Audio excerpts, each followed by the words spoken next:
사순절은 예수 그리스도에게 집중하는 시간입니다.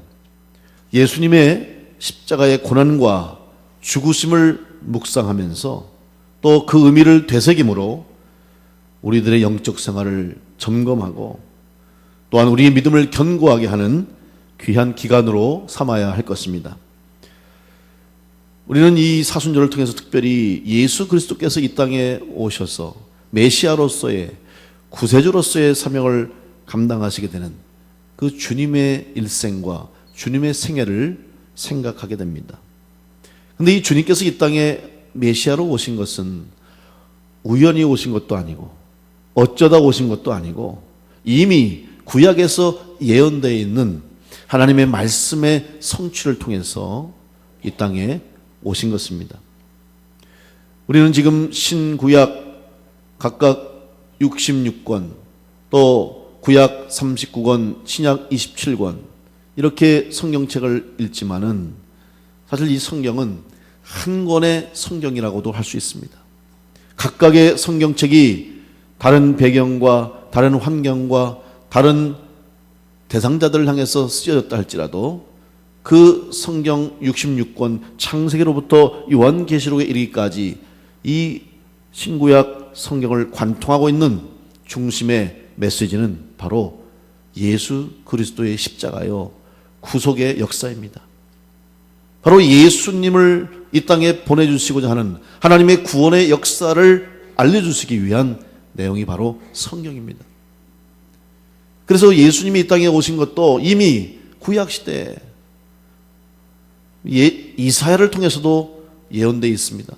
오늘 우리가 함께 봉독한 이 이사야 말씀에도 바로 그 예언이 기록되어 있는 것입니다. 오늘 이사야서 11장 1절에 보면 이새의 줄기에서 한 싹이 나며 그 뿌리에서 한 가지가 나서 결실할 것이라고 예언했습니다. 싹은 생명입니다. 가치는 사역을 의미합니다. 예수님께서 이 땅에 오신 것은 바로 이새의 줄기를 통해서 싹으로 또 그 뿌리에서 가지처럼 올라온 새 생명처럼 예수님께서 이 땅에 오실 것을 이미 1000년 이전에 예언을 하고 있었던 것입니다. 그 말 그대로 예수님은 이새의 후손으로 오셨습니다. 이새가 누구입니까? 이새는 다윗의 아버지입니다. 결국 예수님은 다윗의 혈통을 따라서 육신의 몸을 입고 이 땅에 오셨고 육신의 몸을 입고 이 땅에서 삶을 사시다가 공생애의 삶을 사시고 십자가의 길을 가시고 십자가에서 죽으시고 부활하셨습니다. 이 모든 구원의 사건과 역사가 바로 성경에 기록된 대로 또 성경에 예언된 대로 그대로 이루어지고 성취되었던 것입니다. 가지라고 하는 단어를 히브리어에서는 네체르라고 하는 단어로 쓰고 있습니다. 이 네체르라고 하는 단어가 히브리어로 가지라는 단어예요. 그런데 이 네체르의 원형이 있습니다. 항상 히브리어는 원어의 의미를 봐야 되는데 그 원어가 뭐냐? 바로 나차르라고 하는 단어예요. 이 단어의 뜻은 새롭다, 신선하다, 보존하다 그런 뜻인데 이 나차르의 단어에서부터 시작된 지명이 바로 나사렛이라는 의미입니다. 여러분 나사렛이 뭔지 어느 동네인지 아시죠? 나사렛은 예수님께서 자라나신 곳이 나사렛입니다. 여러분 예수님은 베들레헴에서 태어나셨고 나사렛에서 자라셨고 갈릴리에서 활동하시다가 예루살렘에 입성하셔서 십자가에 달리시고 부활하셨습니다. 그런데 예수님의 생애 중에서 바로 이 나사렛에서 주님이 자라나셨다고 하는 아마 가장 많은 시간을 나사렛에서 보낸 거예요. 바로 그 나사렛이라고 하는 이 마을의 지명이 어디로부터 왔냐면 바로 이 가지라고 하는 어원을 가진 나차르라고 하는 단어에서 왔다고 하는 것은 이것은 우연이 아니라는 것이죠. 이미 이사야서에서 예언한 것처럼 이새의 줄기에서 싹이 나고 그 뿌리에서 한 가지가 나서 결실할 것이고 그분이 바로 예수 그리스도라는 것을 우리에게 확인시켜 주시기 위해서 예수님이 나사렛 동네에서 자라나신 것입니다. 요한복음 1장 45절 46절 말씀 보면 빌립이 예수님의 부름을 받고 빌립이 나다나엘을 찾아 이르되 모세가 율법에게 기록하였고 율법에 기록하였고 여러 선지자가 기록한 그 일을 우리가 만났으니 요셉의 아들 나사렛 예수니라. 나다나엘이 이르되 나사렛에서 무슨 선한 것이 날 수 있느냐? 빌립이 이르되 와서 보라 하니라. 이 말씀이 나옵니다. 여기에 보면 나사렛 예수라고 하는 말을 쓰고 있죠. 여러분, 유대인들은 성이 없이 이름만 가지고 있는 사람들입니다. 지금은 현대에 와서는 법적인 어떤 여러 가지 행정적인 이유 때문에 성을 만들었다고 합니다. 그러나 원래 유대인들은 성이 없어요. 이름이라는 거예요. 예수도 나사렛에 사는 예수라 이렇게 이름 부른 거예요. 여러분, 나사렛의 의미가 무엇입니까? 바로 가지다. 이미 하나님께서 예비해 놓으시고 우리의 구원을 위해서 온 인류를 구원하시기 위해서 이미 예비해 놓으신 그 가지로부터 예수님이 오셨다는 것을 알리시기 위해서 나사렛에서 자라게 하신 것입니다. 마가복음 14장 32절로 36절에 보면 예수님께서 겟세마네 동산에서 기도하신 내용을 기록하고 있습니다. 그들이 겟세마네라 하는 곳의 이름에 예수께서 제자들에게 이르시되 내가 기도할 동안에 너희는 여기 앉아 있으라 하시고 베드로와 야고보와 요한을 데리고 가실새 심히 놀라시며 슬퍼하사 말씀하시되 내 마음이 심히 고민하여 죽게 되었으니 너희는 여기 머물러 깨어 있으라 하시고 조금 나아가사 땅에 엎드려 될 수 있는 대로 이때가 자기에게서 지나가기를 구하여 이르시되 아빠 아버지여 아버지께는 모든 것이 가능하오니 이 잔을 내게서 옮기시옵소서. 그러나 나의 원대로 마시옵고 아버지의 원대로 하옵소서. 주님의 기도. 십자가를 지시기 전에 겟세마네 동산에서 기도하셨던 주님. 여러분, 주님께서 그 기도를 하시고 거기에서 아버지 뜻대로 되길 원하나이다 기도하시고 주님의 뜻에, 하나님의 뜻에 따라서 십자가를 지셨습니다. 근데 주님께서 기도하신 동산이 겟세마네예요. 여러분, 겟세마네 동산에서 왜 기도하셨을까? 그냥 거기가 겟세마네니까 겟세마네에서 기도했겠지, 우리가 이렇게 생각하잖아요. 그러나 아닙니다. 성경을 보면, 히브리 원어 성경을 보면 주님께서 기도하신 것이 겟세마네고 겟세마네 동산에서 기도하신 의미가 무엇인가를 우리가 알 때 주님의 십자가의 의미가 다시 한번 우리의 가슴에 정확하게 깨달아질 수 있습니다. 여러분, 겟세마네의 의미가 뭡니까? 히브리어로 보면 이 겟세마네는 두 가지의 단어가 합성이 돼서 하나의 단어로 만들어진 것을 알 수 있습니다. 히브리어로 겟세마네는 가트라고 하는 단어와 쉐마네이라고 하는 단어가 합해진 합성어입니다. 여기서 가트라고 하는 단어가 무슨 뜻이냐면 즙틀입니다. 즙틀. 그러니까 그 당시에는 포도주도 즙을 짜서 포도주를 만들었고 올리브도 즙을 짜서 기름으로 만드는 거예요. 근데 그것이 그냥 짜서 안 되죠. 틀이 있어야 되잖아요. 그 틀이 바로 무엇을 짜는 틀. 그러니까 올리브 기름을 짜기 위해서 즙틀이 필요한데 그게 바로 가트예요. 그러면 쉐마네이는 뭐냐? 쉐마네이의 원형을 보면 쉐맨인데 이 뜻은 기름입니다. 자, 그러면 갓 쉐마네이라고 하는 겟세마네가 뜻이 뭐냐? 기름 짜는 틀이다. 그런 뜻이에요. 그만큼 지금도 겟세마네 동산에 가보면 감람나무가 많이 심어져 있어요. 거기 보면 2000년 넘은 수령이 된 나무도 있어요. 그럼 그 나무는 예수님이 겟세마네 동산에 기도하실 때 그때도 있었던 그 나무예요. 근데 그게 무슨 의미입니까? 그만큼 감람나무가 많았다는 것은, 올리브나무가 많았다는 것은 거기에서 역시 올리브 기름을, 감람유를 거기서 짰다는 거죠. 기름 짜는 틀이 역시 있었던 곳이에요. 여러분, 기름 짜는 틀인데 그러면 이 올리브유라고 하는 것, 감람유라고 하는 것이 어떤 의미를 가지고 있는가를 생각해 보아야 됩니다. 사실 올리브는 이스라엘 백성에 있어서 없어서는 안 되는 중요한 자원이었습니다. 올리브를 먹을 뿐만 아니라 특별히 기름을 사용하는데 이 기름은 그게 3번을 짭니다. 첫 번째 짜는 기름, 그 기름은 성막에서, 하나님의 성막 예배하는 제사 드리는 곳에서, 특별히 지성소에서, 지성소에 가면 하나님께서 거기에 등불을 밝혀놓으라고 말씀하고 있어요. 출애굽기 27장 20절로 21절 말씀 보면 성막을 이렇게 만들라고 지시하시면서 거기 이렇게 기록하고 있습니다. 너는 또 이스라엘 자손에게 명령하여 감람으로 짠 순수한 기름을 등불을 위하여 내게로 가져오게 하고 끊이지 않게 등불을 켜되 아론과 그의 아들들로 회막안 증거계 앞 휘장 밖에서 저녁부터 아침까지 항상 여호와 앞에 그 등불을 보살피게 하라. 이는 이스라엘 자손이 대대로 지킬 규례이니라. 이렇게 명령하시는 거예요. 다시 말하면 그 안에는 창문이 없습니다. 그렇기 때문에 어두운데 항상 거기에 촛불을 밝혀야 되는 거예요. 등불을 밝히는데 거기에 쓰는 기름이 바로 이 감람류 처음 짠 올리브 오일을 썼다는 겁니다. 그래서 여러분 요즘 올리브 기름 많이 쓰시죠? 많이 드시고 사용하실 텐데 그 중에 보면 엑스트라 버진이라고 하는 써있는 기름이 있어요. 이게 제일 처음 짠 기름이 그 기름이에요. 아직 순수하고 때묻지 않은 찌꺼기가 없는 가장 처음 짠 기름. 여러분 성경에서 처음 것은 다 하나님의 것이라고 그랬어요. 처음 것은 구별했습니다. 왜? 귀하기 때문에. 가장 귀하고 가장 좋은 기름으로 하나님의 지성소를 밝혔던 거예요. 그리고 성소에서 필요한 제단에 쓰이는 물건들을 닦는데 또 제사하는데 필요한 모든 기름은 바로 이 처음 짠 감람류로 사용했던 것입니다. 두 번째 짜는 기름은 사람들이 먹는 식용으로 사용했습니다.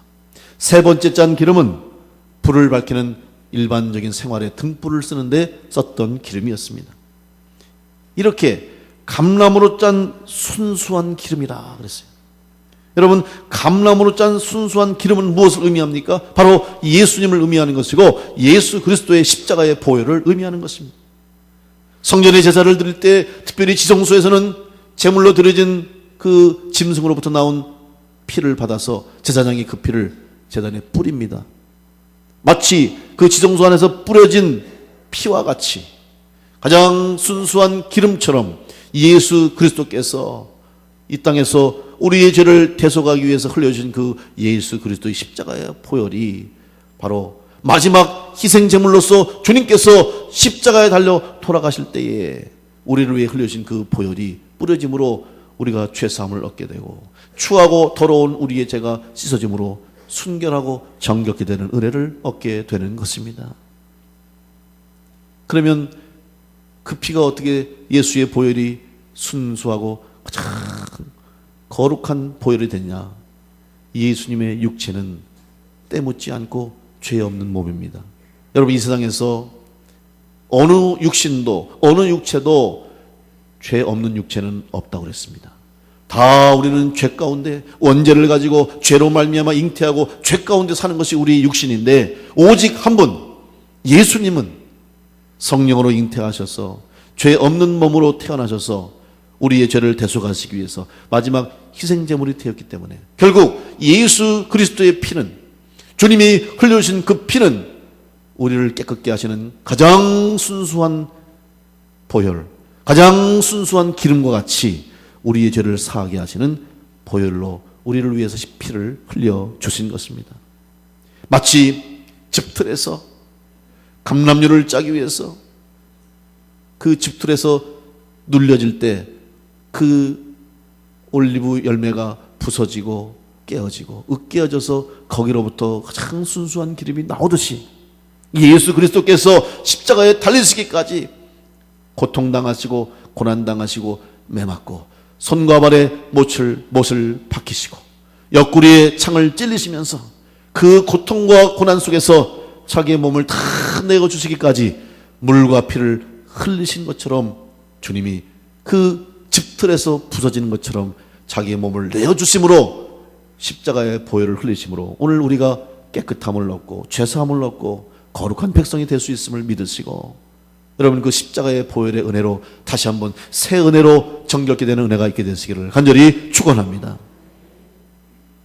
겟세마네 동산에서 기도하신 주님, 바로 주님께서 가장 순수한 기름처럼 우리를 위해서 자신을 희생하게 하시는 하나님의 뜻이, 섭리가, 계획이 그곳에서 있었던 것입니다. 히브리어로 순수한이라고 하는 단어를 우리는 주목해야 됩니다. 우리는 성경에서 이렇게 순수한 기름과 같은 예수 그리스도의 보혈을 말미암아 예수님을 통해서 깨끗하게 되고 새롭게 된 여러 사람들의 인물을 성경에서 발견할 수 있습니다. 그 중에서 대표적인 인물이 있습니다. 바로 삭개오입니다. 여러분, 삭개오가 뽕나무 위에 올라가서 여리고 성에 오신 예수님을 만나기 위해서 뽕나무 위로 올라갔죠. 돌 감람나무로 올라갔습니다. 그러나 그는 거기서 예수님을 구경은 했습니다. 예수님을 보기는 했습니다. 그러나 만난 것은 아니죠. 그저 예수라는 사람이 누군가 궁금하니까 한번 내가 예수라는 사람을 봤으면 좋겠다라는 마음을 가지고 뽕나무에 올라가서 멀리 오는 예수님을 봤습니다. 그런데 웬일입니까? 예수님이 그 자기가 나무 위에 올라가 있는 자기를 보시기 위해서 그 나무 앞으로 오셨습니다. 그러니 삭개오를 부르셨습니다. 누가복음 19장 5절 말씀에 예수께서 그곳에 이르사 쳐다보시고 이르시되 삭개오야 속히 내려오라. 내가 오늘 내 집에 유하여야 하겠다. 자기를 만나주실 뿐만 아니라 자기 집에 오시겠다고는 초대를 해주셨습니다. 있을 수 없는 일입니다. 아니나 다를까요? 제자들이 옆에서 무슨 말씀입니까? 왜 저 사람 집에 갑니까? 예수님, 저 사람이 얼마나 더러운 사람이고 얼마나 저 사람이 죄를 많이 지은 사람인데 왜 죄인의 집에 가십니까? 만류할 정도로 있을 수 없는 일이 일어났습니다. 여러분, 삭개오가 누굽니까? 바로 오늘 우리가 삭개오입니다. 오늘 우리의 삶이 삭개오와 다를 게 뭐 있겠습니까? 속이며 살 때가 얼마나 많았고 남들에게 말하지 않았지만 내가 가지고 있는 죄가 또 얼마나 많습니까? 그것을 가리고 내 유익과 내 이익을 위해서 속이고 속는 삶을 사는 우리들이 삭개오와 다를 게 뭐 있습니까? 그런데 여러분, 이런 우리를 구원하시기 위해서, 사랑하시기 위해서 오늘 주님이 우리들을 찾아와 주신 줄로 믿습니다. 그런 우리는 어떻게 행동해야 되겠습니까? 삭개오는 자기를 부르시는 주님을 향해서 내려왔습니다. 여러분, 우리가 깨끗해지기 위해서, 죄사함 받고 새로워지고 변화되기 위해서는 주님 앞으로 내려와야 될 줄로 믿습니다. 나무 위에 올라가 있는 삭개오는 교만함을 상징합니다. 다른 사람보다 더 많은 재물을 가졌다고, 남들보다 더 낫다고 생각하는 삶일지 모르겠습니다. 위에 있는 삭개오를 주님이 부르실 때 삭개오는 그 자리에서 내려왔어요. 교만의 자리에서 겸손의 자리로 내려왔어요. 내려와서 성경에는 기록되어 있지 않지만 아마 주님 앞에 무릎을 꿇었을 거예요. 나같이 미천한 사람, 다른 사람 다 나를 향해 손가락질하고 나를 미워하고 싫어하는데 그런 나를 부르신 주님 앞에 아마 그는 감격해서 한숨에 내려와서 무릎을 꿇고 주님 앞에 내려왔을 것입니다. 여러분, 오늘 여러분의 신앙이 다시 한번 교만의 자리에서 다른 사람보다 더 많은 것을 가졌다고, 더 많이 가지려고, 더 높은 자리에 앉으려고 하는 그 자리가 아니라 겸손의 자리로, 낮은 자리로 내려올 때 주님 만나게 되는 역사가 있게 될 줄로 믿습니다. 뿐만 아니라 그는 주님 앞에서 이제 더 이상 구경꾼이 아닙니다. 조금 전까지만 해도 거기서 주님을 그저 구경만 했어요. 그저 바라만 보았습니다. 그러나 주님이 부르셨을 때 그의 응답함으로 이제 주님과 대화하고 주님을 만나게 되는 은혜가 임하게 된 줄로 믿습니다. 여러분 신앙, 구경꾼의 신앙에서 주님을 만나는 신앙으로 변화되시길 간절히 축원합니다. 구경만 해서는 되겠습니까? 주님을 바라만 본다고 되는 것이 없습니다. 구경해서는 안 되는 거예요. 이제는 구경꾼이 아니라 제3자가 아니라 내가 직접 주님과 대화하고 직접 주님을 만나게 되는 적극적인 신앙인이 될 때 주님의 은혜가 우리 가운데 임함으로 놀라운 역사와 변화가 임하게 될 줄로 믿습니다. 이제 주님의 부르심을 받은 삭개오는 누가복음 19장 6절에 급히 내려와 즐거워하며 영접했다고 기록하고 있습니다. 삭개오는 그 기회를 놓치지 않았습니다.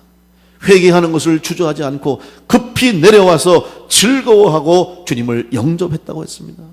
오늘 여러분, 우리의 신앙이 주님을 만나고 변화되고 주님이 원하시는 삶을 살기 위해서는 여러분 주님 앞에 내려올 뿐만 아니라 즐거워하며 기쁨으로 믿음의 길을 가야 될 줄로 믿습니다. 우리를 위해서 주님께서 흘려주신 그 십자가의 대속의 은혜를 생각하면 얼마나 감사합니까? 얼마나 기쁩니까?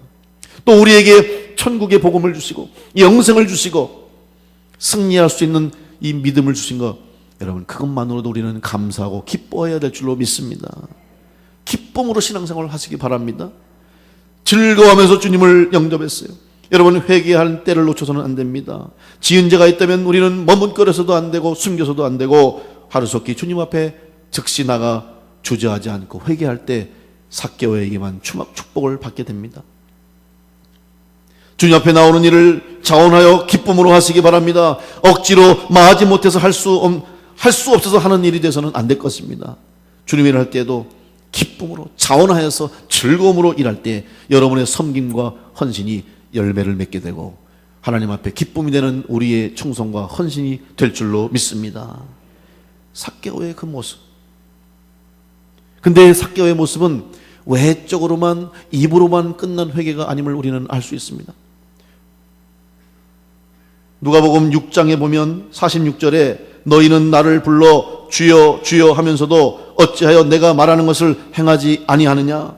또한 마태복음 7장 21절에도 나더러 주여 주여 하는 자마다 다 천국에 들어갈 것이 아니요 다만 하늘에 계신 내 아버지의 뜻대로 행하는 자라야 들어가리라. 여러분, 입으로 회개합니다, 입으로 잘못했습니다라고 끝났다면 삭개오는 달라질 것이 없었습니다. 그런데 삭개오는 자기가 고백한 자기의 입술로 회개하고 주님 앞에 주님을 영접하고 나서 그런 달라진 모습을 보였습니다. 누가복음 19장 8절 말씀에 삭개오가 서서 주께 여짜오되 주여 보시옵소서 내 소유의 절반을 가난한 자들에게 주겠사오며 만일 누구의 것을 속여 빼앗은 일이 있으면 내 갑절이나 갚겠나이다. 여러분, 이건 대단한 고백입니다. 그 당시에 유대인의 율법에 의하면 다른 사람의 것을 속여서 빼앗은 사람은 갑절로 갚게 되어 있는 것이 유대인의 법입니다.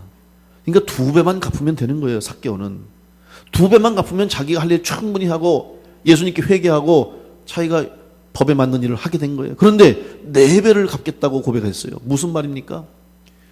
철저하게 또한 기쁨으로 회개에 합당한 열매를 맺겠다고 하는 삭개오의 고백과 그의 믿음의 행함, 열매를 볼 수가 있는 것입니다. 여러분, 삭개오는 회개하고 행함으로 결단했습니다. 그리고 그 결단에 주님께서는 기뻐하시고 예상치 못했던 이 삭개오의 모습을 보시고 주님께서 그를 축복하셨어요. 누가복음 19장 9절에 예수께서 이르시되 오늘 구원이 이 집에 이르렀으니 이 사람도 아브라함의 자손이로다. 여러분, 이 축복은 그 당시로서는 어마어마한 축복이에요. 아브라함의 자손이 된다고 하는 것, 여러분, 아브라함의 자손이 된다고 하는 것은 유대인으로서는 가장 큰 축복 아닙니까? 왜? 자기 민족의 시조예요. 이스라엘을 시작하게 하신 분이 하나님 아브라함을 통해서 시작하게 하셨고 모든 축복의 근원이 아브라함을 통해서 하셨기 때문에 아브라함의 자손이 됐다고 하는 축복은 가장 큰 축복을 이 삭개오에게 주신 것입니다. 뿐만 아니라 이 삭개오 때문에 그 집이 구원을 얻게 됐다는 거예요. 자기 혼자 구원받은 것이 아니라 오늘 삭개오가 주님 앞에 나와 회개하고 회개에 합당한 열매를 맺을 때 주님께서 내 집이 구원을 얻으리라. 삭개오 때문에 그 집이 구원받고 그 가문이 복을 받은 축복이 임하게 된 줄로 믿습니다. 오늘 여러분이 삭개오처럼 다시 한번 하나님 앞에 주님 앞에 온전한 모습으로 새롭게 변화되어서 성결하고 정결한 하나님의 백성다운 그리스도인다운 삶을 살아가실 때에 주님이 삭개오에게 축복한 것처럼 여러분의 가정이 구원을 얻고 여러분의 가정이 복을 받고 아브라함의 자손처럼 하나님이 약속하신 축복을 받아 누릴 수 있는 복된 성도들의 가정이 다 될 줄로 믿습니다.